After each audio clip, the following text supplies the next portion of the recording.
आप जैसे जैसे ऊपर चढ़ते जाते हैं वैसे वैसे आप अकेले होते जाते हो। कोई कोई लोग खुश होते थे, कोई कोई लोगों को में जलन भी होते थे बहुत। मीडिया इंडस्ट्री में यंगेस्ट फीमेल सीईओ थी। मुझे एक्चुअली पहले से ही ना, बचपन से ही डांसर ही बनना चाहिए था। ये सब मुझे करना ही नहीं चाहिए था। ये सबसे मुझे तो बिल्कुल फर्क नहीं पड़ते हैं। मैं कौन हूँ वो बोलना मुझे बहुत जरूरी है। कोई भी जो दिखाते हैं कि एक ग्लैमरस लाइफ ही लीड करते हैं वो झूठ है। मेरे पास सब कुछ है, सब कुछ है मेरे पास।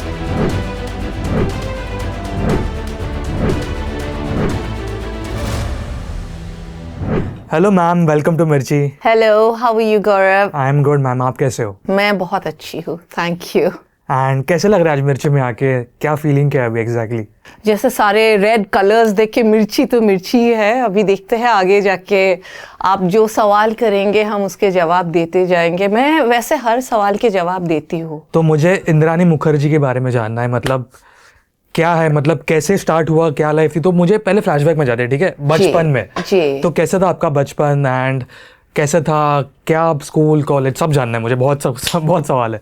वैसे मैं ऑलरेडी एक बुक लिख चुकी हूँ, आपको मालूम है। एक नेटफ्लिक्स का डॉक्यूमेंट्री भी निकल चुके हैं जिसमें बहुत मेरे लाइफ के बारे में बहुत कुछ मैंने ऑलरेडी बोल चुकी हूँ। You know, it's kind of a catharsis. मैं पैदा हुई थी गुवाहाटी में, नॉर्थ ईस्ट में। बहुत खूबसूरत पार्ट है इंडिया के। I am an only child मम्मी पापा के। और अभी तो मेरी मम्मी पापा नहीं रहे। जब स्कूल और कॉलेज के बीच में अगर आप बोल रहे हैं तो in between Guwahati and Shillong. और मैं क्योंकि बहुत इंटेलिजेंट स्टूडेंट थी, मैं शरारती भी बहुत थी। अभी भी हूँ, लेकिन तब शायद अभी भी उतने ही मैं शरारती हूँ। तो लेकिन मैं स्टूडेंट अच्छी थी। तो फिर मैं बहुत कम एज में मेरा एजुकेशन भी कंप्लीट हो गया था। बहुत जल्दी मैं इंडिपेंडेंट भी बन गई थी। Despite the fact I came from a very reasonably privileged background. मैंने अच्छे खासे ये से आने के बावजूद मेरे में एक हमेशा ये थे, जुनून थे कि मैं अपने आप कुछ करके दिखाओ। और जो मेरे टीचर्स प्रोफेसर्स वगैरह थे तो उनको भी मैं एक दिन की वो भी देख के प्राउड फील करके देखे। यहाँ से नॉर्थ ईस्ट से इंद्रानी मुखर्जी, उस टाइम में मैं इंद्रानी मुखर्जी नहीं थी, आई वाज बोरा। इंद्रानी गई और जाके इतना आगे बढ़ पाए।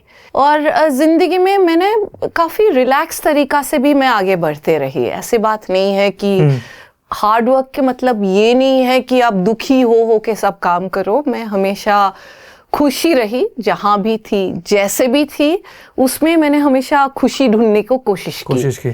तो बस जाके आगे बढ़ के जैसे मैं आई touched I became the 41st most powerful woman in the world.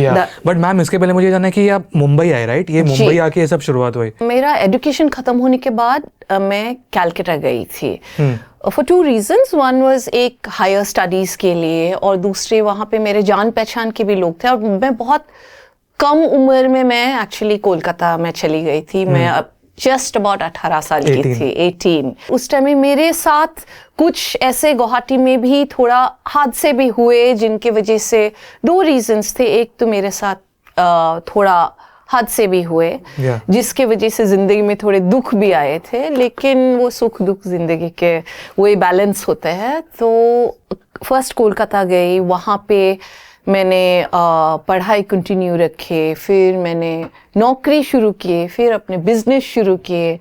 वहाँ पे शादी भी हो गई, फिर शादी हो के डिवोर्स भी हो गए उधर ही। तो उसके बाद मैंने जैसे जैसे बॉम्बे, दिल्ली, बेंगलोर ये सब जगह में अपने जो मैंने हेड हंटिंग फर्म एक शुरू किए थे। कभी कभी अपॉर्चुनिटीज़ होते अंदर में, वो जुनून तो मेरी हमेशा थी, लेकिन वो अपॉर्चुनिटी भी सही वक्त पे सही जगह, वो चीज मेरे साथ हुए बहुत बार हुए। आप बिलीव करते हो ये सब चीजों में? मुझे बोलते हैं ना कि वो सब सही टाइम पे होना चाहिए। सही टाइम में हर चीज एक सही टाइम में होते हैं। तो वो वक्त वैसा था कि एक तो वो सब सेटअप हो रहे थे बैंकिंग सेक्टर में बहुत सारे, और मीडिया में भी उस टाइम में बहुत नए लोग सेटअप कर रहे थे, ग्रो कर रहे थे, whether it was Star TV, Zee, Sony, ये सब बहुत सारे रिक्रूटमेंट्स बढ़ रहे थे। तो जैसे मैंने बॉम्बे में सेटअप किया, ऑलरेडी मेरा स्टार टीवी भी मेरा क्लाइंट था, तो उस टाइम में वो भी नीड आ गए थे कि मुझे बॉम्बे में रहना ज़रूरी था, क्योंकि रिक्रूटमेंट बहुत ज़्यादा बढ़ते गए थे उस टाइम में। तो मैं शिफ्ट हो गई। तो जब मैं शिफ्ट हो गई, मेरी एक ज़िंदगी में एक ऑलरेडी मेरा I was married in Kolkata, लेकिन I was also separated at that time. Already I was separated with my ex husband then, and मेरी तब एक छोटी बच्ची थी विधि, उस टाइम में शायद 3.5 साल की थी। एंड फिर मैंने डिसाइड किया कि मैं बॉम्बे मूव करूँगी। तो बॉम्बे में जैसे मूव किया, तो वैसे उस टाइम में मैं फिर से पीटर से मिली, उधर फिर से नहीं, पहले बार मिली पीटर से। And I think with in 4-5 days we decided to get married, and the rest was history. That is on my personal life. And जैसे जैसे वक्त आगे चलते गए, मेरे रिक्रूटमेंट बिजनेस भी बढ़ते गए, HR फर्म बढ़ते गए। उसी टाइम में पीटर उस टाइम में स्टार टीवी में थे, लेकिन ऑब्वियसली मुझे मीडिया इंडस्ट्री के काफ़ी अंडरस्टैंडिंग थे, क्योंकि मैं काफ़ी उसमें हायरिंग वगैरह, ट्रेनिंग वगैरह मैं करती थी। एंड उसी टाइम में फिर पीटर ने भी डिसीजन लिया था कि उनको, और एक सैचुरेशन पॉइंट सब जगह में आते हैं, वो भी काफ़ी साल थे स्टार में, तो उन्होंने भी डिसाइड किया कि चलो हम लोग let us start a media company of our own. तो वैसे ही मेरी एंट्री हुई थी actually in real life in the media industry.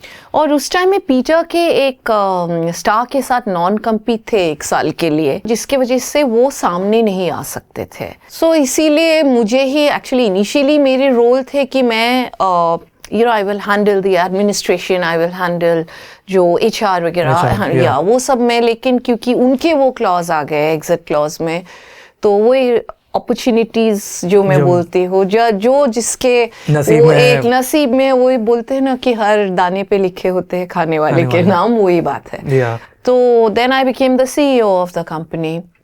And but वही चीज़ हुए कि जो हम 2 साल और हमने म्यूज़िक चैनल लॉन्च किए जो 9XM के नाम से है, वो आज भी बहुत मशहूर है उसके जो एनिमेटेड वो अभी भी।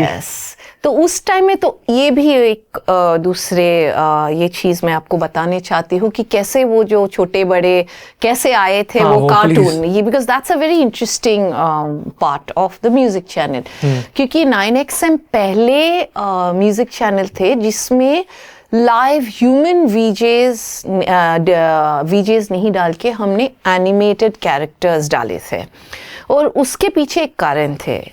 क्योंकि मैं जब रिक्रूटमेंट्स करती थी ये सब चैनल्स के लिए, मुझे एक चीज़ एहसास हुए उस टाइम में कि जैसे जैसे वीजेस, आई एम श्योर वो आरजेस में भी होते हैं, जैसे जैसे वीजेस आते थे, नॉर्मली वो वीजेस भी बहुत गुड लुकिंग होते थे, और उनके एस्पिरेशंस सिर्फ वीजे होने के लिए कभी नहीं होते थे, एंड राइटफुली सो। लोगों को, हर इंसान को आगे बढ़ना बहुत ज़रूरी है। तो कोई लोग फेम के लिए करते थे, कोई लोगों के ये भी इच्छा होते थे कि आगे जाके हम मॉडलिंग करेंगे, या आगे जाके हम एक्टर बनना है, भले वो थिएटर में हो या टीवी में हो या मूवीज़ में हो। तो वो चर्न रेट बहुत ज़्यादा होते थे ये में, कि आते थे, they used to use that as a platform to move ahead, कि आगे जाना है। तो ये चीज़ ऑब्वियसली क्योंकि मैं HR इंडस्ट्री से थी, तो ये चीज़ वो अंडरस्टैंडिंग आ गया था कि हम अगर म्यूजिक चैनल करेंगे, और उसके आगे तो जो नखरे हैं वो तो नखरे अलग ही है, वो छोड़ दीजिए। Plus there is a cost of everything, कि मेकअप के कॉस्ट, कपड़े के कॉस्ट, एक कॉस्ट भी होते थे। सो मैंने सोचा कि क्यों हम एक ऐसा 2-3 कैरेक्टर वीजे के जगह में हम एनिमेटेड कैरेक्टर क्यों ना करें, उसमें ना उनके नखरे हैं, ना मेकअप के झंझट है, ना वो हमें कभी छोड़ के, जब तक हम नहीं चाहते वो हमें छोड़ के नहीं जाएंगे। सो उसी वक्त में मैंने ये सब लोगों ने बोला था कि नहीं ये तो बिल्कुल नहीं चलने वाले हैं। लोग आते हैं क्योंकि they see good looking people, articulate people, you know that kind of thing कि वो भी ग्लैमर भी चाहिए। हम बोले हम ग्लैमर देंगे ना, ग्लैमर भी देंगे, उसमें हंसी मजाक भी करेंगे। एंड जैसे इट टुक ऑफ। तो छोटे बड़े ये फिर पूरे टीम ने मिलके ये सोचा? हाँ, तो हमने उस टाइम में प्राइम फोकस को हमने ये किया था, तो उन्होंने ऑफ कोर्स हमारे लिए बहुत, हमारे साथ पार्टनरशिप में बहुत बढ़िया से किए थे ये जो अपना एनिमेशन कैरेक्टर्स।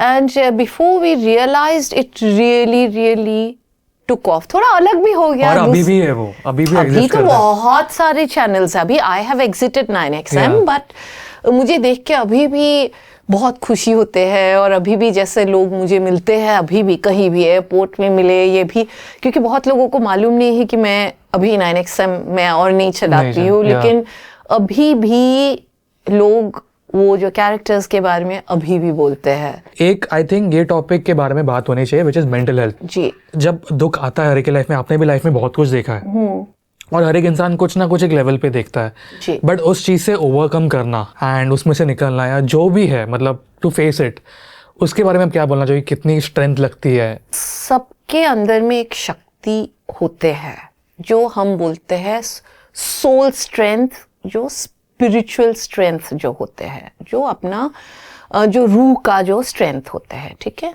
तो अभी क्या होते हैं ना, बहुत लोग जैसे एक्सटर्नल सर्कमस्टेंसेस जो होते हैं, जो हमारे सराउंडिंग्स होते हैं, जैसे बोलते हैं ना, कोई आप भले सोने के भी घर में रहो तो सुख दुख सबके जिंदगी में आते हैं। अभी कोई एक जो रास्ता में बच्चे घूम रहे हैं, उसका दुख ये है कि भाई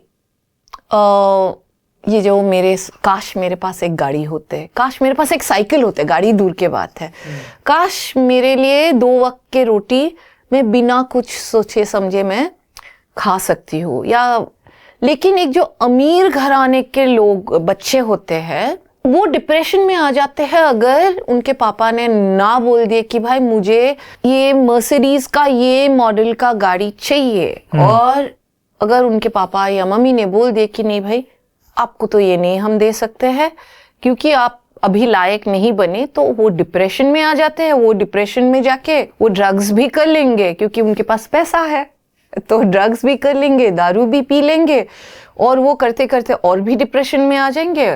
तो वो एक्सटर्नल चीज़ों पे डिपेंड करने के लिए शुरू कर देते हैं। मैं अभी ये चीज़ आपको मैंने समझाने को कोशिश कर रही हूँ कि जो इंटरनलाइज जो कर सकते हो अपने आप को, कि आपके अंदर में एक विश्वास होना चाहिए, विश्वास होना चाहिए कि आज के दिन में मेरे साथ जो है, मेरे पास सब कुछ है, सब कुछ है मेरे पास।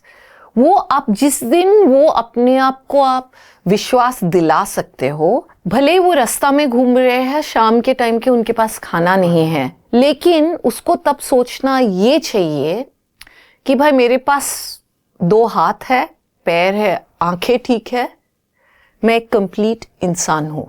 आपसे ज्यादा अनप्रिविलेज्ड या आपसे जो ज्यादा कष्ट झेल रहे हैं, उनके जिंदगियों में अगर आप झांक सकते हो ना 1 सेकंड के लिए, तो आपको उसी वक्त में अपने जिंदगी ना एकदम जैसे मैंने फूलों के बाहर लगने लगेंगे, जो दिल गार्डन हो जाएंगे, जो बोलते हैं, उसी वक्त वो बहुत एक वो स्ट्रैटेजी मैं सोचती हूँ कि बहुत काम करते हैं। It is a very effective strategy कि जो आपसे कम भाग्यशाली है, भले आप जो भी लेवल में रहो, जो भी लेवल में रहो, आप महल में रहो या झोपड़पट्टी में रहो। अगर आप झोपड़पट्टी में हो तो देखो भाई मेरे ऊपर में तो झोपड़पट्टी का एक छत है, कोई कोई लोग तो है उनके पास वो भी नहीं है, तो तुरंत आपको एक सेटिस्फैक्शन महसूस होने शुरू होगा। वो होते हैं क्योंकि मैंने खुद वो एहसास मैंने किए हैं, क्योंकि मेरे लाइफ में ऐसे आए ना, क्योंकि मैं सब कुछ भगवान के ये से मेरे पास सब कुछ थे, लेकिन जब मेरे से छीना गया था ना, मैं जैसे दुनिया में अगर 8-9 घर है, उसमें एक रूम में सिर्फ कपड़े ही कपड़े हैं, सिर्फ मेरे कपड़े, मेरे जूते, लेकिन मैंने ऐसे वक्त भी बिताए हैं जहाँ सिर्फ मेरे पास 4 जोड़ी कपड़े हैं, और एक जोड़ी चप्पल है, लेकिन मैंने वो 4 जोड़ी, मैं वही सोचने लगी कि भाई अभी चलो वो सब मैनेज करने के लिए टेंशन नहीं है भाई, कि वो भी एक अलग ही राहत है, एक अजीब सी चीज़ है। लेकिन मैं इतनी खुश, उस वक्त में भी मैं इतनी खुश थी कि कभी वो जो अंदर से वो सेटिस्फैक्शन इसीलिए मेरे अंदर में थे क्योंकि मैं ये सोचने लगी कि भाई मेरे पास तो 4 जोड़ी है, बहुत लोगों के पास तो उतने भी नहीं है। तो that is my advice to everybody कि जब आपको लगते हैं कि जिंदगी या कोई इंसान आपके साथ गलत कर रहे हैं या किस्मत की वजह से आपके साथ कुछ गलत हो रहा है या आप जैसे अपने लाइफ को चाहते हो वैसे आपकी ज़िंदगी नहीं हो रहे है, तो आपसे कम प्रिविलेज्ड, कम भाग्यशाली लोगों की तरफ एक बार देखिए, बस आपके दिल गार्डन हो जाएगा। मीडिया इंडस्ट्री में आपको ऐसा कोई एक चैलेंज फेस करना पड़ा? मीडिया इंडस्ट्री क्यों, एक्चुअली हर इंडस्ट्री में ही चैलेंजेस तो होते हैं और आप आज के माहौल में थोड़ा सिचुएशन अलग है, लेकिन उस टाइम में there was definitely I felt you know that there was a lot of misogyny बहुत थे, जेंडर बायस बहुत थे और एक औरत आके कि एक जो बोलते हैं ना, एक नई ये क्रिएट करना आसान नहीं होते हैं। एक क्या है ना, I am a very free spirited women, मैं हमेशा ही थी। मुझे अगर एक कोई चीज़ करना है तो मैं कोशिश, जैसे मैं, भले ही आप सक्सेसफुल, हर चीज़ में आपको सक्सेसफुल हर इंसान होगा ऐसा तो नहीं होते हैं कभी भी। आप अभी जैसे इलेक्शंस में भी देखते हो, लड़ाई सब ये करते हैं, सामने सब आते हैं, अपनी जो कोशिश सब करते हैं, लेकिन जीत एक ही की होती है। तो आपको तो आप भले मर्द हो, आप भले औरत हो, आप भले थर्ड जेंडर हो, लेकिन आपको आगे बढ़ते रहना बहुत ज़रूरी है। लेकिन मैंने चैलेंजेस फेस किए थे बहुत, कि ये तो औरत है, कैसे करेगी इतना आगे, कैसे बढ़ेगी। और दूसरी मेरी ये चैलेंज थी कि मैं एक्चुअली मीडिया इंडस्ट्री में मेरे एक्सपीरियंस एज सच नहीं थे, क्योंकि मैं I was neither a programmer. What I was good in, मैं क्या चीज़ में अच्छी थी कि मुझे कोई एस्टेब्लिशमेंट सेटअप करने मुझे आते थे, वो बिजनेस एक्यूमेन मेरे थे, हमेशा थे, अभी भी है। इनफैक्ट यंगेस्ट मीडिया इंडस्ट्री में यंगेस्ट फीमेल सीईओ थी, तो उसमें भी कोई लोग खुश होते थे, कोई लोगों को में जलन भी होते थे बहुत। आप जैसे जैसे ऊपर चढ़ते जाते हैं वैसे वैसे आप अकेले होते जाते हो, क्योंकि मासेस में एक रहना एक मज़ा ही अलग है, क्योंकि वो भी मैंने अभी एक्सपीरियंस कर चुकी हूँ। और उसी टाइम में जैसे वक्त के साथ साथ हर चीज़ ऊपर भी नहीं रहते, नीचे भी नहीं रहते, लेकिन उस टाइम में वर्ल्ड फाइनेंशियल क्राइसिस भी हुए थे, तो हमने ठीक सेटअप किए थे। तो सेटअप करने के बाद जैसे जो फाइनेंसेस जैसे आना चाहिए थे, तो उस टाइम में वैसे उतना वो फाइनेंशियल कंस्ट्रेंट हमारे आ गया। और एक मीडिया कंपनी चलाने के लिए बहुत बहुत पैसों की ज़रूरत होती है। वो जैसे बोलते हैं ना, वाइट एलिफेंट, सफ़ेद हाथी होते थे, और वो काफ़ी ब्रेक इवन होने में बहुत टाइम लगते हैं। तो वो हमारे कंस्ट्रेंट्स भी आए थे, लेकिन ठीक है, जिंदगी चलती रहेगी। बट मैम, मेरा आपका एक डायरेक्ट सवाल है आपसे जी। जब आपने बोला ना कि एक पीक आया, वो एक फेम आया, तो जब फेम आया, पैसे आए, ऐसे कभी भी एक ओवर कॉन्फिडेंस वाली फीलिंग आई? देखिए, ओवर कॉन्फिडेंस या कॉन्फिडेंस ना सिर्फ ऊपर में ही नहीं चाहिए। कॉन्फिडेंस आप कोई भी लेवल में हो, आपको वो कॉन्फिडेंस की बहुत ज़रूरत है। टुडे आई एम 52, तो आज मेरी दुनिया की जो समझ है ना, तो मुझे ये चीज़ समझ में आते हैं कि जो अपने जो ख्वाबे होते हैं, ख्वाहिशें होते हैं ना, वो हर लेवल पे कभी बंद नहीं होते वो ख्वाबे ख्वाहिशें। अभी क्या है? अभी कोई ख्वाहिश है अभी करंट आज को? मैं अभी तो मेरा डांस ही ख्वाहिश है। मैं बहुत एंजॉय करती हूँ डांस करते करते, बहुत ही मुझे एक अलग ही मुझे एक जो बोलते हैं ना, डांस इज वेरी हीलिंग, जो आपके रूह के साथ एक मुझे एक्चुअली ना आज ये महसूस होते हैं कि मुझे एक्चुअली पहले से ही ना, बचपन से ही डांसर ही बनना चाहिए था, ये सब मुझे करना ही नहीं चाहिए था। बट जैसे आपने बोला कि वो लिखा हुआ है, लिखा हुआ है, तो मुझे कभी कभी ऐसा लगता है ना, कभी कभी जैसे मैं डांसर्स के साथ या मेरे अपने टीचर्स, गुरुओं के साथ बात करते हैं, तो उन लोगों को लगता है कि भाई मेरी जिंदगी में मैंने इतने, that I am very powerful, I am very this thing. So जो बोलते हैं ना, grass is always greener on the other side, तो मैं तो ये बोलती हूँ कि आप लोग तो जब भी मर्जी हम नाच सकते हैं। अभी मैं डांस करने जाती हूँ तो लोगों को उसमें भी प्रॉब्लम कि देखो अभी वो नाच रही है, तो मैं अभी, आपको प्रॉब्लम है कि आपको नाचने नहीं आते तो आंगन टेरा, तो वो आपके प्रॉब्लम है। मतलब हर चीज में किसी ना किसी को कुछ ना कुछ प्रॉब्लम है। लेकिन मुझे तो डांस बहुत पसंद है ना। If you have 2 left feet, it's your problem. But ma'am, आप ओवरथिंक करते हो बहुत ज्यादा ऐसे कोई भी चीज अभी या नहीं, पहले बिल्कुल नहीं। पहले जैसे हम यंग थे ना, जैसे मैं जब ये मीडिया कंपनी के जब मैं हेड थी, आई वाज जस्ट 36, तो उस टाइम में मैं अफेक्टेड होती थी, कोई अगर कुछ बोलते थे कोई। अभी लेकिन मुझे कुछ ये सबसे मुझे तो बिल्कुल फर्क नहीं पड़ते हैं। और अभी जैसे सोशल मीडिया के टाइम है, उस टाइम में तो सोशल मीडिया थे ही नहीं, लेकिन फिर भी जैसे जैसे कोई अलग अलग ब्लॉग्स होते थे या आर्टिकल्स होते थे, उस टाइम में काफ़ी we used to get beaten up then also. लेकिन उस टाइम में जैसे हैंडल करते थे, अभी तो मैं मजाक में ये करती थी। लेकिन मुझ में मैं दूसरी बात बताती हूँ, अभी जैसे मैं सोशल मीडिया में मैं बहुत नई आई हूँ। तो ये चीज़ जब मैंने अपनी बुक लॉन्च के टाइम में, विच वाज इन जुलाई 2023, जब तो उस टाइम में मुझे हार्पर कॉलिंस ने बोले थे कि I think you should come on social media, क्योंकि प्रमोशन वगैरह के लिए चाहिए। तो मैंने पहली बार इंस्टाग्राम में मैंने शुरू किए।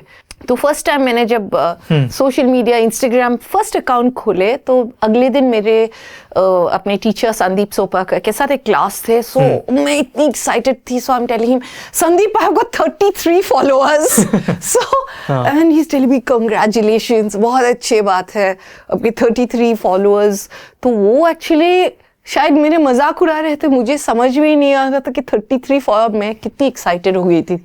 33 फॉलोअर्स जस्ट 2-3 घंटे में मेरे हो गए थे।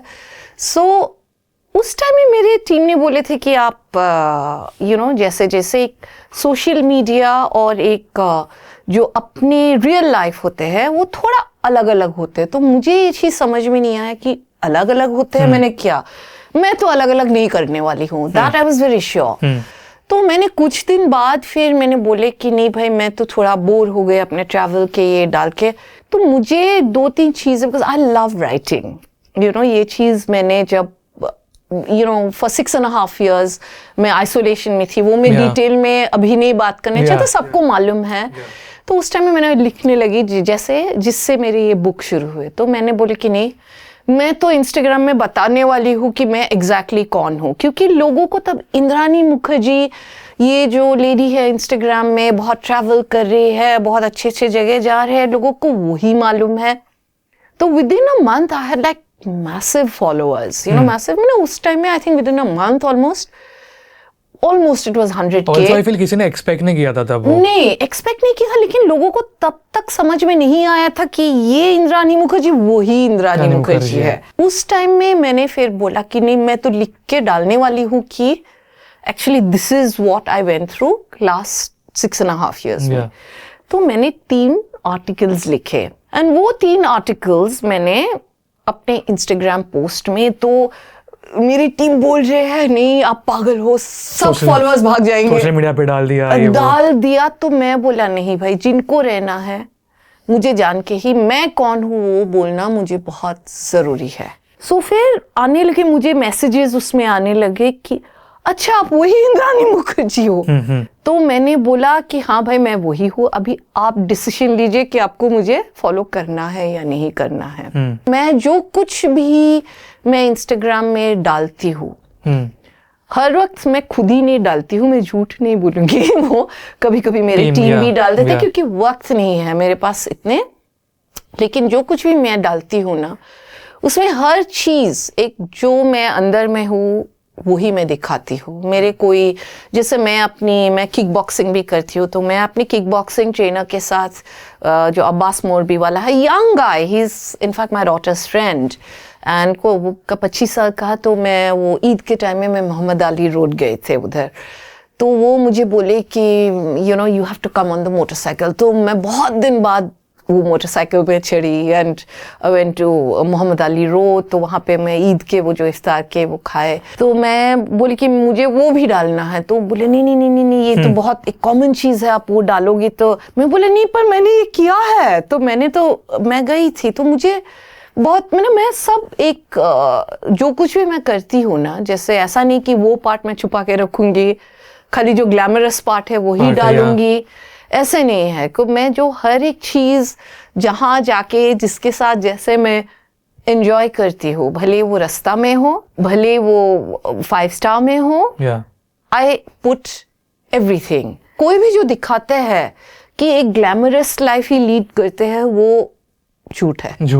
सो नेटफ्लिक्स पे आपकी डॉक्यूमेंट्री आई है एंड सब लोगों ने देखी है, बट वो जानने के उस प्रोसेस स्टार्ट कैसे होता है, मतलब जब डॉक्यूमेंट्री बनती है, रिसर्च होता है, तो मीटिंग्स कैसे होता है वो? एक्चुअली रिसर्च तो जो प्रोड्यूसर्स डायरेक्टर्स थे उन लोगों ने किए, और बहुत सारे रिसर्च में आई थिंक उन लोगों ने, जो मेरे ख्याल है, जो 100% रिसर्च होना चाहिए था, मेरे ख्याल से नहीं हुआ। वो मेरा सोच है।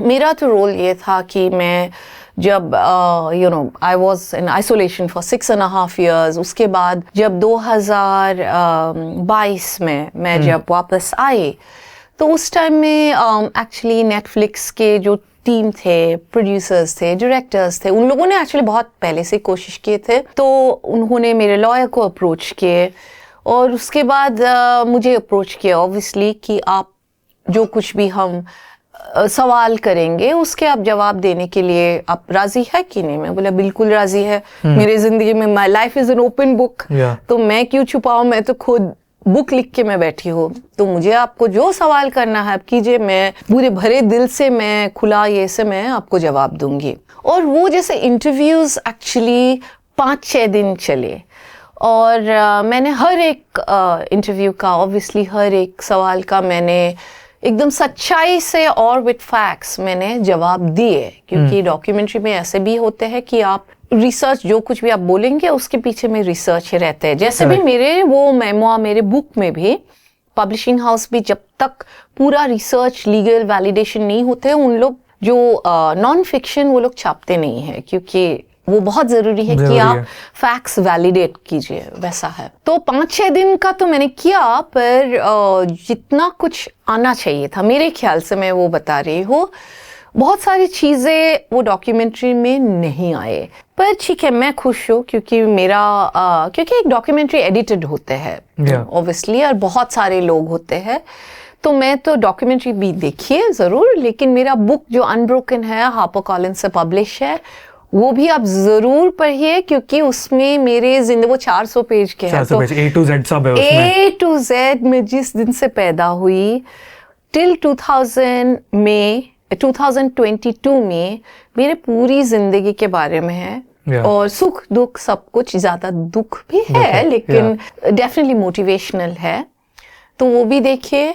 और आगे जाके जैसे जैसे पता नहीं, एक नेटफ्लिक्स डॉक्यूमेंट्री में तो एक वो बहुत ही शॉर्ट ये में मैंने बताए, आगे भी जाके देखते हैं और भी अपने ज़िंदगी के बारे में मैं क्या बता सकती हूँ, और यंगर जेनरेशन को या कितना मैं मोटिवेट कर सकती हूँ, whether it is career related, whether it is personal, whether it is kind of related to your passions, like मैंने जैसे अभी महसूस किया अपने डांस के बारे में कि डांस ही मेरा पैशन है, वही मुझे करना है, तो वैसे ही मैं करती रहूँगी जो, और of course the social service angle also मैं वो भी कर रही हूँ, अनप्रिविलेज्ड औरत के लिए मैं जितना जहाँ जैसे मैं मदद कर सकती हूँ मैं करती हूँ।